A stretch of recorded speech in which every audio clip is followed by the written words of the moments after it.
Hello, everyone. For everyone joining us today, ahead of Legal Innovators New York City, I've got Jobe Danganan, who is co-founder and CEO of LexText AI. Jobe, before we dive into the questions that we've prepared for today, could you please tell us a little bit more about yourself and what LexText is? Thanks, Timo, and thanks to the Cosmonauts team. Super excited about the upcoming New York Innovators Legal Conference. So my name's Jobe Danganan. I'm the CEO and co-founder of LexText AI. In terms of my background, after law school, I clerked for a federal judge, and then I worked at a big law firm, first at Ropes and Gray in Boston, and then Boyce Schiller in New York as a litigation associate. After that, I became a litigator for the US government for a few years, then became general counsel of venture-backed companies in Silicon Valley. Did that for almost a decade, growing companies from seed all the way to Series E/pre-IPO. And among my many responsibilities was, of course, managing litigation. So I think the common thread in my career so far is just seeing, feeling, and experiencing the inefficiencies in litigation.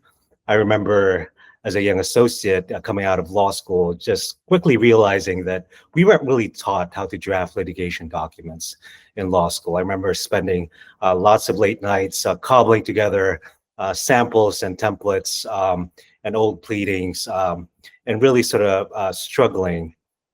And I saw that same inefficiency, of course, on the client side when I was general counsel and paying for these litigation invoices. And when Gen AI came about, I think almost 3 years ago, I think ChatGPT came out November 2022, I really started looking to this space. And I just knew it was time to fix the pain point I felt as a former litigator. Early last year, I partnered up with a former YC founder, Peter Harrington, and we founded LexText AI. And our goal really is to be sort of the operating system for litigation in terms of analysis, primarily drafting, review, and so forth. So that's my background, and that's a quick snippet of LexText. Thank you, Jobe. And litigation has recently seen quite a bit of new innovation. What I mean by new innovation is that historically the space has been mostly populated by discovery or rediscovery providers. I understand that LexText is not a discovery tool, Exactly. and it's part of this new breed of tools that are coming to this market. I've seen some of those come out of the UK, which is great to see, because UK is not necessarily a very litigious jurisdiction in comparative to the United States. Yes. Can you please let us know, going back into the product, what sets LexText apart from other competing organizations in this particular new breed of litigation products, and what has been the reason why some customers choose you instead of others? Really great question. So a few things in terms of what sets us apart. One, we're really sort of built by litigators for litigators. I have a litigation background. We have a deep bench of advisors who basically review and give product feedback. Former partners at some of the best law firms in the country, some of the best litigators in the country. So we really sort of built our product, our user interface, from the viewpoint of litigators. When Gen AI came about 3 years ago, there was a rush of technology startups, basically putting a wrap around the large language model, and I could see why that's done. You also mentioned that e-discovery is sort of the bread and butter of innovation within litigation, but we thought about it very differently. So, in the last year and a half, we really spent a lot of time in R&D and engineering effort into not just sort of putting a wrap, but really sort of getting back at the pain point that litigators feel, and just going through each litigation document one by one. So, in litigation, the document that triggers the lawsuit is the complaint, and then there's an answer, and then there's discovery requests and responses that go back and forth, and there's a motion to dismiss, summary judgment. So we really took the time to go through each litigation document to really solve the pain point from the litigator's viewpoint. So there's a lot of R&D.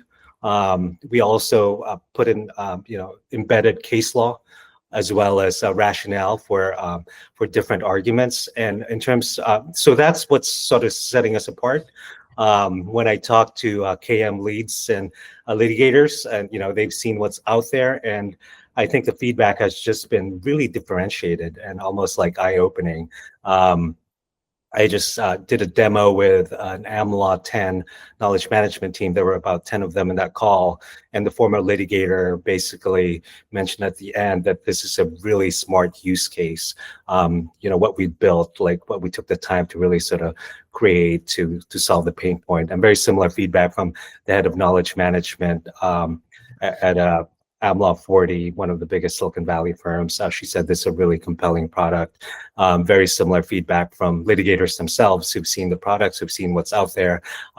So I think we really sort of took the time to make sure that the work product that's being produced is something that elite, litigators would use in complex litigation. And can you tell us a little bit more about some of the customers that have been utilizing the tool in this past year? Who are the people that are making most benefit? Are you able to name some of the firms that are utilizing this, just so our listeners know who that tool is really suitable for? Yeah. Really great question. So as mentioned, we really spent the last sort of year and a half since founding, building the product one by one, building each sort of document one by one. And we really, just in the past few months, started, these conversations with big law firms. And as you know, working with big law firms, enterprise clients, it's a long sales cycle. But I'm really happy to report that we've been approved for proof of concept pilot with an AIinlaw 10 firm. Similarly, a few AIinlaw 50 firms, very litigation heavy.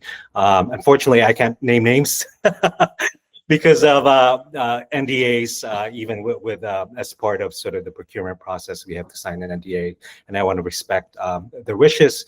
But yeah, that's sort of our recent wins in terms of clients. And I think in terms of why they chose us on top of sort of their existing AI stack and litigation stack, we're solving a specific pain point. I think that's one of them. I think our product's sort of really differentiated. And also third is just the feedback from our go-to-market as we demo with pretty prominent litigators within these law firms first, and they've just been pretty blown away by their functionality. So yeah, that's unfortunately I can't name names, but hopefully you'll get a sense of the types of clients that are being very receptive to our product. And looking at some of those pain points that you've just mentioned, can you tell us a little bit more about the standout feature that those pilots and those users are finding most surprising and they feel really delighted by, and perhaps one of the reasons why they actually choose to move forward with those pilots? Yeah. Probably the most surprising sort of eye-opening thing that's coming out of this is, the KM sort of team and sort of the litigators and the partners and associates.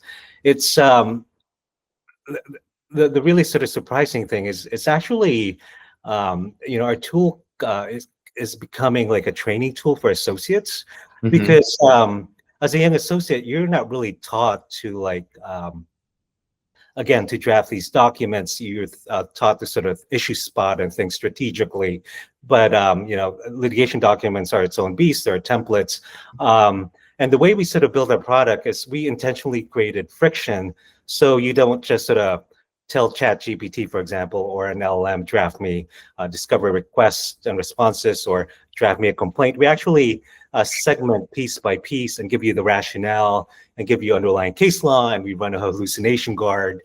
So it's creating sort of friction, but that's actually a better tool for associates because they learn better and they really know sort of the legal basis for different arguments or why specific documents are being requested. So I think that's one sort of standout feature that's sort of really delighting lawyers, because the big criticism about AI is it's going to replace associates, it's going to replace juniors. We're going to create a lost generation of lawyers who never really sort of learned the grind and really learned sort of the process of cutting their teeth and feeling the pain and then going up the ranks. The way we built LexText AI is really sort of empowering these associates. So from day one, they're informed and not scrambling for templates, because again, the way we built our product is we put in a lot of R&D, not just in public filings, but also the firm's own sort of repository. And I think that's one sort of delightful, surprising thing that's a standout feature that's sort of coming out of this is we really built our product from a very thoughtful place in terms of, a real pain point and a real sort of training tool for associates, and not just sort of a crutch where, you tell it to do something, you sort of take the output at its face value, which is very dangerous because you still have to argue that before the court. And then, of course, the biggest news coming out of legal AI are hallucinations. So by creating friction, creating sort of different sort of guards to prevent hallucinations, I think that's sort of really a standout feature that's really resonating with our pilot clients. And you're referring both to knowledge management and to litigation teams. Are they both proactive users, or are knowledge management teams more so of an evaluator of the tool, and then a supporter of the litigation teams with that too? Probably the latter. KMT members, some of them could be former litigators, and I think that's where our product sort of really resonates. It's a former litigation associate who ended up, who just loves technology and gets into KM. That's where our product sort of really resonates. But it's of course the end users are the associates and the partners who use our product to manage their caseload and sort of to manage all their drafting and analysis. And you're a young organization, so I'm sure that there is a very ambitious product roadmap coming ahead. Can you please tell us of some new exciting features that are to be released on the horizon that are just particularly exciting to yourself as the co-founder of the business? Yeah. So initially we were building, again, these products one by one based on the litigation document, like a complaint, answer, request for production, request for admissions, interrogatories, a motion to dismiss, and we also have table stakes products such as AI-powered legal research summarization tool. But our sort of the most exciting thing we rolled out recently is what we call sort of everything drafter. So it could basically draft oppositions to a motion, for example. It could draft deposition outlines at a pretty granular level. It could, analyze expert reports. It could build a chronology for the case. It could draft letters to opposing counsel, nastygrams. So that's our latest. That's sort of our latest exciting product we just rolled out. And again, it's sort of we built in legal research within that, including citation validation, as well as sort of prevention for hallucinations, all within, of course, a secure environment to protect attorney-client privilege. And embedded within that, when we work with a big law firm, of course, is sort of using the law firm's own repository. So it's like a resource to help them compete for the futures, because they built up these repository, like the best templates, for decades. Some of these law firms have been around since 1890 and 1900. So it's a wealth of, it's a treasure trove. But yeah, so that's sort of the latest the latest product enhancement that we have. Yeah. Who should approach you and try LexText AI? Who are the functions within the law firms? Who are the people that are best positioned to properly evaluate that tool for their practice that should be speaking to you? Yeah, so knowledge management heads and team members, specifically folks who evaluate litigation tools. Again, we want to be so that the all-in-one platform and operating system for litigators, the place to really draft, analyze, review. And then at Latham, for example, at the conference, if there are any litigators who attend, that's where it really shines, because partners tell me all the time that they wish they had this tool when they were a younger associate. So really sort of, we custom built this for litigators. So yeah, in terms of your question, certainly KM heads, innovation heads, CIOs, CTOs who are evaluating tools, come and talk to us. And certainly, I think it really resonates with KM team members who themselves were former litigators, because again, it's sort of like it's a pain point they felt as a young associate. And Jobe, as we're wrapping up this interview, can you please let us know what is your vision for the future for LexText AI in terms of both product innovation, but also your go-to-market expansion? Yeah. So our long-term goal is really sort of to be the operating system for litigation. Again, we sort of organize our platform and a user interface from a litigator's perspective. So, it's a place where you not only draft, but you sort of do legal research, you analyze documents, you prepare for depositions, you prepare for documents. But really, we start off from a specific pain point. And when people think of litigation, they think of like the aha moment in the jury, or my cousin Vinny. But realistically, most of litigation happens in the early stages, because most cases settle. I think 97% of cases settle. So anything before a motion to dismiss or summary judgment, that's where the action lives in litigation. Because as general counsel, when I was GC, I don't want like $1 million settlement turning into $100 million jury judgment. So the point of, and that's really sort of the area where we want to focus in with LexText, is sort of these early stages of drafting and analysis and discovery and e-discovery. And we really want to be sort of, the operating system and platform for litigation itself. So yeah, that's our long-term goal. Initially, US, but I could see us expanding in common law nations as well, long-term. Okay, so US perhaps for the foreseeable future, 2026, but then perhaps other common laws such as Canada, United Kingdom are potential. Australia are potential opportunities for an expansion for you guys, and the product can be just as well utilized in those geographies. Absolutely, yeah. Initially, the U.S. is rich in terms of litigation. It's not just these big law firms. There's government, there's legal aid organizations, there are state litigators. One of the most exciting use cases for AI is really increasing access to justice. We're partnering with a nonprofit where they're serving sort of 100,000 clients who need legal services. So I think that's also another aspect in terms of law firms doing pro bono as well as legal aid organizations. It's really the ability of AI to really almost democratize legal access. It's getting a lot of flack from some lawyers and observers that it's going to get rid of lawyers. Very similar criticism about like AI replacing workers, but I think the flip side of that is really sort of increasing access to justice. So I think that's sort of an exciting feature to be in.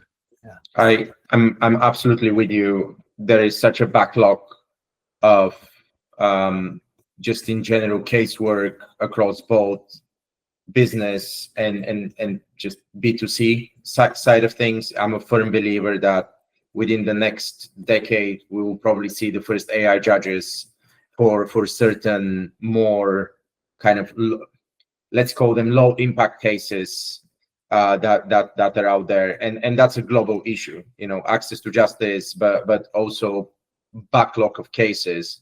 is a global issue. I don't think there is any country around the world that could say that they've got reasonable turnaround on any cases they are. So I completely share that vision with you, and I also feel that the future is bright in terms of us being able to give, because I mean, dispute resolution or litigation is also a highly emotionally charged part of the legal system. It's adversarial, right? It's like real issues, parties mad at each other. They need a third party mediator. So it's very emotionally charged. Yeah. It is very emotionally charged. And I think that what makes it like ever so like more crucial to apply innovation to solve some of those issues. So I do feel that you are working on something very exciting. And I look forward for you to be able to meet some of the people that you build that tool for over in New York, but also many other places that I'm sure we'll see each other across the United States. Any final words for our listener, Jobe? Again, if you listened all the way through this, interview, thank you for staying. I guess my takeaway point, is exactly this. It's like, it's the future. We need to build it responsibly. 2 years ago, Chief Justice Roberts, the head of the Supreme Court, said that, generative AI, it's like, it's sort of like typewriter or pacer. There are going to be hiccups, but it's inevitable. It's going to happen. And you mentioned sort of AI judges. I think, being able to distill facts and law is what legal practice litigation is about, and that's where sort of AI really shines. So, really looking forward to meeting, the participants at the conference and other sort of KMT members and litigators and former litigators to see if we could help your practice and really sort of help you shine and sort of turbocharge your legal superpowers. So, thank you, Jobe. Thanks for joining us. Take care. Bye-bye.